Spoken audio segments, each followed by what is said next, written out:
Nice things to say about the competitiveness and how tough you guys have played them. Talk about, you've been up against greatness a number of times in your league time, you know, the Lakers, the Spurs. Talk about this team you came up against and what they bring. It was 68-68, and boom, they exploded. Yeah, I mean, they capitalized on our mistakes. I mean, we turned the ball over maybe 2 or 3 times in a row, led to fast break points. We gave up a couple offensive rebounds that led to 3-point shots, and it's tough. I mean, they have a lot of shooting around LeBron and D-Wade when he plays, and can't forget about Bosh. I mean, they got 3 guys who are legit, all-stars and Hall of Famers. So, do they cause those mistakes, or they just have to take advantage when they come to them? Well, basketball is a game of mistakes, and when you make mistakes, like I said, they capitalize on them. They're a great team. They have a great coaching staff who puts those guys in great position to be successful on both ends of the court. I've played in that similar system that they're playing in, and I know what they're going to do, but it's still tough because they're so athletic. Remember when you guys would go double LeBron, he would kick out for a 3. When you left him open, he was scoring the block. How tough does that make them? And that's why he's, arguably the best player in the game right now, because he exploits. He can exploit you in different ways, and he's very unselfish in terms of passing and giving up himself for a quarter or 2. And then, like I said, I told my teammates I didn't even know he shot 16 shots. I thought he only took like 7 or 8. Mm-hmm. And if he has 25, 26 points, or whatever he had, and 11 or 12 assists or whatever. So, he generates a lot for those guys, and they do a great job of, like I said, putting him and he puts himself in a great situation to be successful in terms of sharing the ball and being a great player. You've got insight in this game. You guys have played them very tight twice, and tonight tight for about 3 quarters. Are they beatable? Can you see a way that they could be beaten, even though they haven't been beaten in a long time? I mean, everybody's beatable, but those guys are playing so well right now. It's tough for anybody to beat them. Like I said, we're all human, and we can be beaten in anything. It's just that somebody has to find a way. But obviously, the last 26 times nobody has it. So I just wish them luck. They have great players, like I said, and great coaching staff who. Have guys in that locker room that compete. It's the best.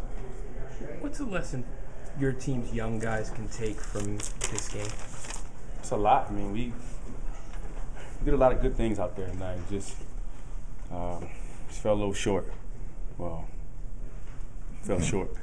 Just one of those things that's tough. Like I said, they did some things in terms of taking advantage of us, and times we made mistakes and capitalizing on certain things in certain areas. So we just have to learn and watch film and try to get better from that.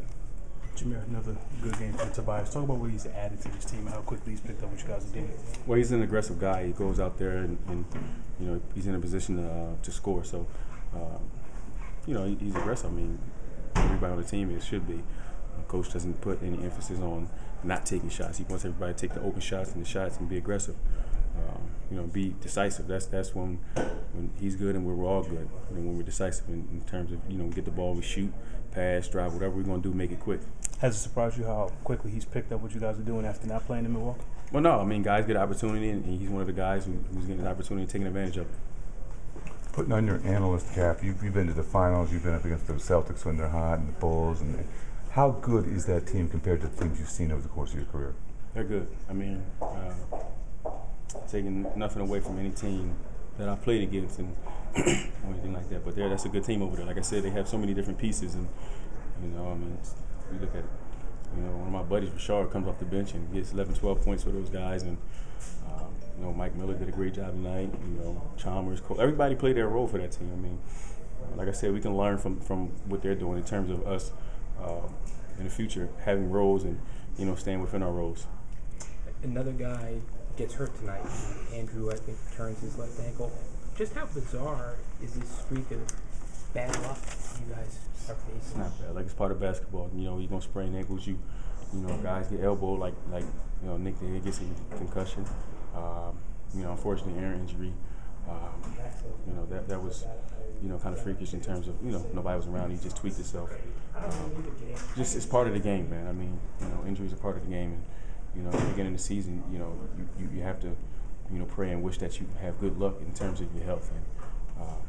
And, we just been one of those teams that's been banged up. Did you have a 27-game winning streak in college? I mean, you kind of know what it feels like.